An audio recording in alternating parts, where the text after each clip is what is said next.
Okay, in question 3 of this week's in-class project, we have the aggregate demand, aggregate supply model of the macroeconomy. And what I'm going to do is I'm going to copy these equations into Desmos and then edit them up a little bit. So P1 will be the aggregate demand curve because it has a negative slope to it. P2 is going to be the aggregate supply curve in the short run. It has a positive slope to it. And then down here, I have to make this potential GDP, I have to make it X because it's a vertical line in this space. And then I'm going to move this around here and zoom out. Okay, there we go. I'm going to make all the lines black too for the initial condition.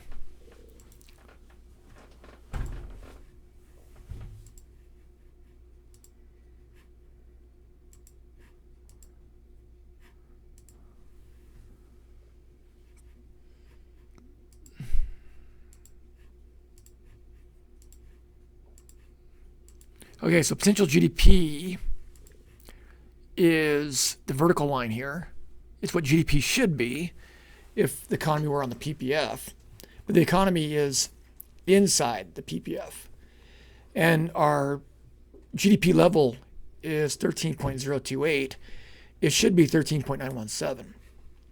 Okay, being inside the production possibility frontier also results in a price level that's only 17.183. Okay? And whoops. Okay. But I give you those numbers right here, right? I give you those numbers right there. So that's the GDP level right there. And this is the price level, 17.18. So that's that vertical line over to here. Okay, then we would graph it with the price level on the vertical axis, real GDP on the horizontal axis. The vertical line is long-run aggregate supply, and again, it's at 13.917. The upward sloping line is a short-run aggregate supply curve, in our case, P2 in Desmos. P1 is the aggregate demand curve, and we label it AD. So that's how you'd label that diagram. And then you label the equilibrium by putting a big dot at the intersection of short-run aggregate supply and aggregate demand. Again, that GDP level we got from Desmos is 13.028. It was also given in the problem. The price level is the vertical height, and it's at 17.18. Okay. So the output gap is this difference.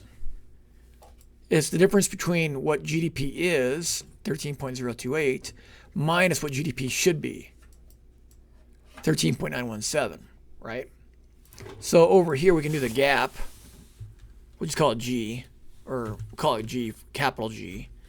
The gap is 13.028 minus potential GDP, 13.917. And we have a gap of negative 0.889. Which I got right there, right? So the negative means we're in recession.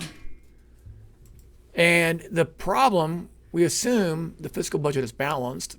What that means is government spending equals taxes. So that's why we have a 0 here. The economy is in a recessionary gap.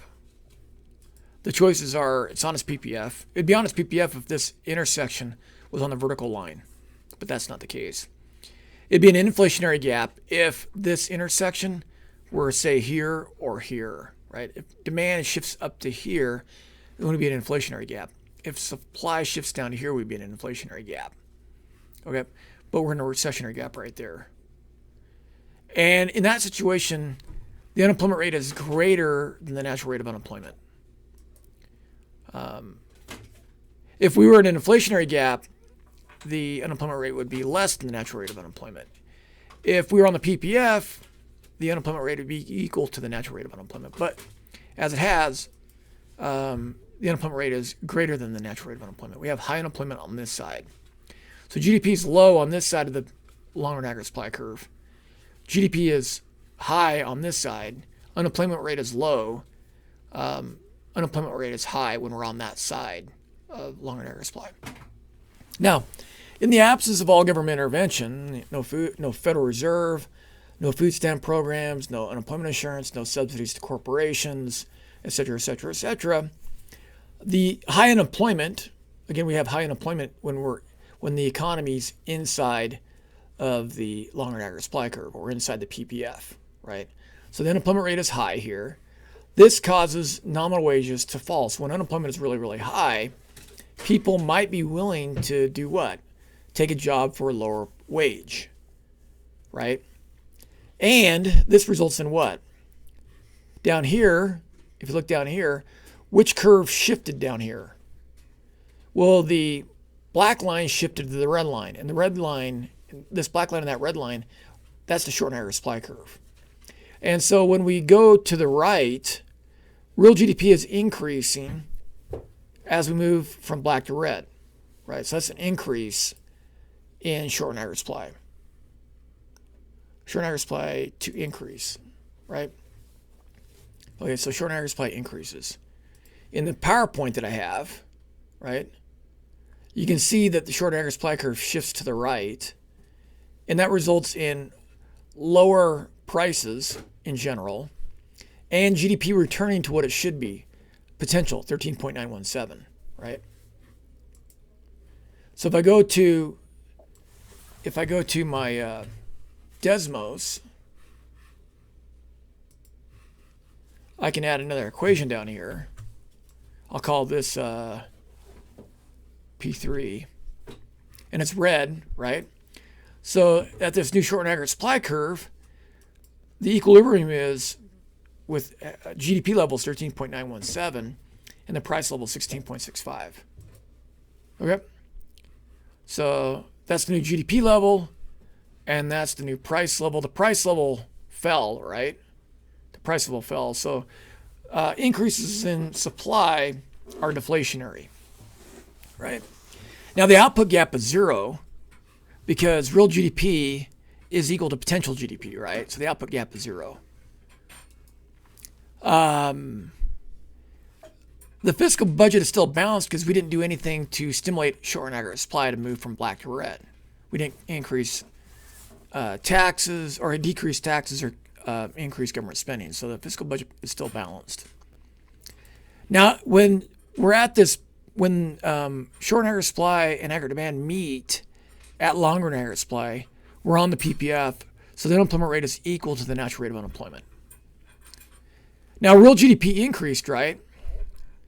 Real GDP was 13.028.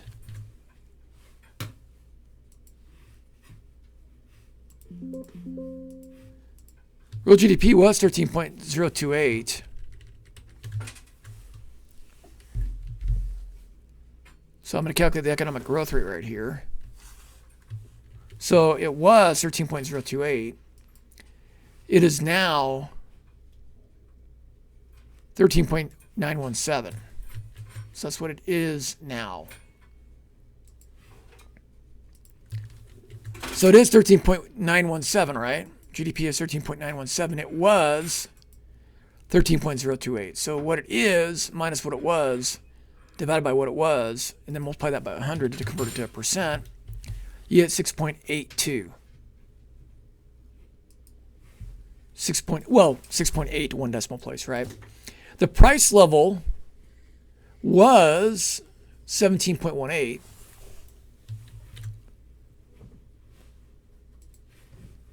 So divide. So the price level was 17.18. We'll call it 17.183. And the price level now is 16.65.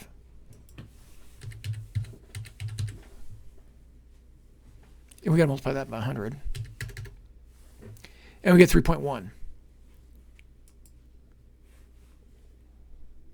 3.1. So it's negative, right? So the price levels, the percent change in the price level is a negative 3.1, right? Prices are falling from this black point to this point right there, right? So the price level is falling from 17.183 to 16.65 as the GDP rises from 13.028 to 13.917. So we have economic growth and we have deflation. Okay? Deflation is just negative inflation. Okay, so this is called the laissez-faire approach to the economy. Fed didn't cut interest rates to get us out of recession. The Congress didn't increase government spending or cut taxes to get us out of this recession. It just fixed itself. Because unemployment is high here. When unemployment is high, people are desperate for work and they'll take a pay cut. Also, there's another factor that's affecting this. If factories are shut down because we're in a recession, then those factories aren't using energy, and energy prices tend to go down in a recession. So both wages falling due to high unemployment and energy prices and other factors of production prices falling will push us from black to red, right? But the problem with this to macroeconomist is deflationary. So if you're a bank or if you're a bank, you don't like deflation because the security backing mortgage and car loans, those things tend to fall when there's deflation. And so people lose equity. And when people lose enough equity, they might give the car back to the bank and let the bank foreclose on the car, or they might throw the keys in their house and hand it back to the bank. So banks don't like deflation. I personally like deflation. I think it's awesome. But I'm a minority of it. I have a minority view in economics. The Austrians and I love deflation. Okay, now this is another scenario. This is a completely different scenario, right? We have the fiscal budget still balanced. A couple years later, aggregate demand, short aggregate supply, and long aggregate supply are given by these numbers, right? So we have to change our equations. So I'm going to change the aggregate demand equation. I'm going to change the short and aggregate supply equation. And then I'm going to change the potential GDP equation. 15. Then I'm going to turn off the red line. Okay, now we're in a situation where we're in an inflationary gap. Unemployment's really, really low when we're beyond the production possibility frontier. And if our equilibrium, the intersection of short and aggregate supply and aggregate demand, if that intersection point is beyond the long-run aggregate supply curve, we're beyond the production possibility frontier of the economy. And the unemployment rate is low, GDP is high, the economy is growing very robustly, and we call that an inflationary gap. Okay, the GDP is now 16.111, and the price level is now 19.833, and that's exactly what we get down here, 16.11 and 19.83. The gap is the difference between potential GDP. Potential GDP is 15, and real GDP is 16.11, so it's 1.1111, right? That's how we got that number there. It's this value of GDP minus that value of potential GDP. The fiscal budget is still balanced because we're not using government spending or tax cuts to stimulate economies, right? This is the laissez-faire version. The economy is in an inflationary gap, like I said, and when that's the case, the unemployment rate is less than the natural rate of unemployment. Okay, now in the absence, again, of all government interventions, no Federal Reserve, no food stamps, no insurance, no unemployment insurance, no subsidies of any kind to individuals or corporations, this low unemployment, which happens when we're beyond the production possibility frontier, which is the case here, that low unemployment causes nominal wages to rise. So unemployment's really, really low. And you can see this in Utah right now where the unemployment rate is what, 2.5%? Really low unemployment leads to higher wages, right? And higher wages also, everybody's using a lot of fuel. Factories are running 24 hours a day, 7 days a week, 365 days a year. Energy demand is high. Input prices cause production costs to go up. So you have higher wages and higher input prices. Both those combine to cause the short and aggregate supply curve to shift up. So if we hold the quantity constant at this level of 18, and we go from black to red, we're seeing higher price level, right? Higher costs. Well, those higher prices are due to the fact that wages are going up, and energy prices are going up. So that shifts the short and aggregate supply curve upward. But if you hold the price level constant, you're moving horizontally, you see GDP is falling, right? So when GDP falls, when we go horizontally from black to red, that's a decrease in the short and aggregate supply curve. When we hold the GDP constant, we go vertically, we're talking about the cost of production, right? So a decrease in supply is associated with increase in production, right? That's why that's short and aggregate supply tends to decrease, right? Okay, at the new equilibrium, let's go to our notes here. So that's how we label the third figure. When we add the short and aggregate supply curve, this would be figure 4, right? We get a new equilibrium. We get a new equilibrium quantity at 15 trillion. So GDP is equal to potential, right? And our price level is higher. That's why it's called an inflationary gap, because it tends to push prices up. And our price level is now 2050. Okay, so we have a new price level of 2050. Our GDP returns to potential level. The output gap is 0 because at this new equilibrium, real GDP equals potential, right? And I can copy this into Desmos. Whoops. Right here. And turn it back on. And you can see short aggregate supply shifts upward or shifts leftward. A leftward or upward shift is a decrease in short and aggregate supply. So GDP is now 15. It was 16.11. So I'm going to change this. This is going to be 15. And this is going to be 16.111. This will give us our percent change in GDP. And then our price level was 19.833.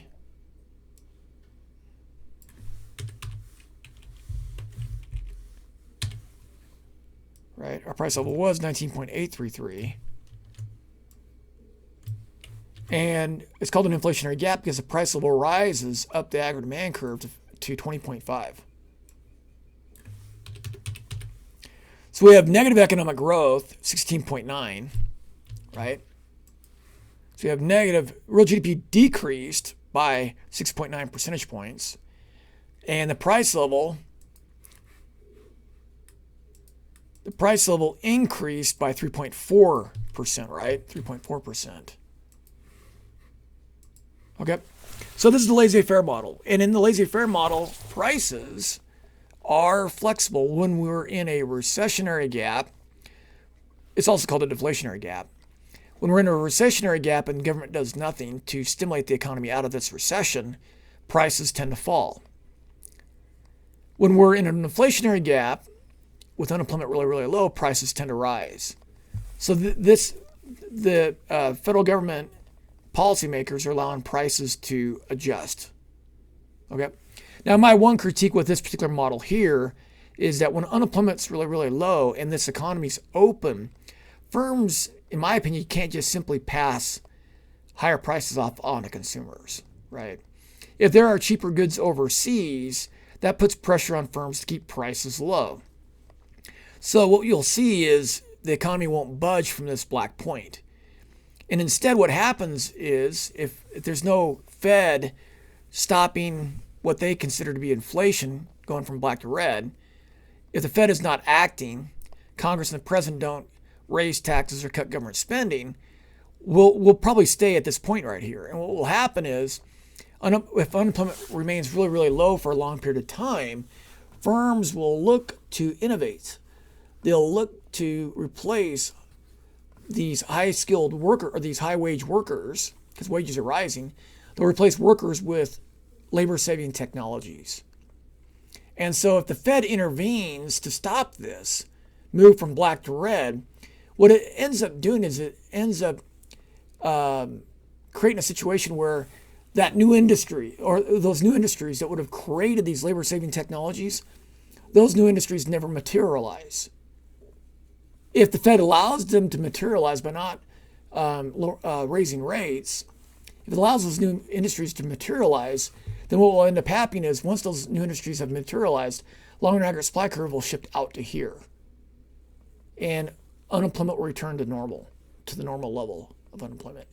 So leaving the economy alone, in my opinion, allows the short long-run aggregate supply curve to march out at an increasing pace. And we covered that in the PPF discussion earlier today. Okay, so that's question 3 of in class 5.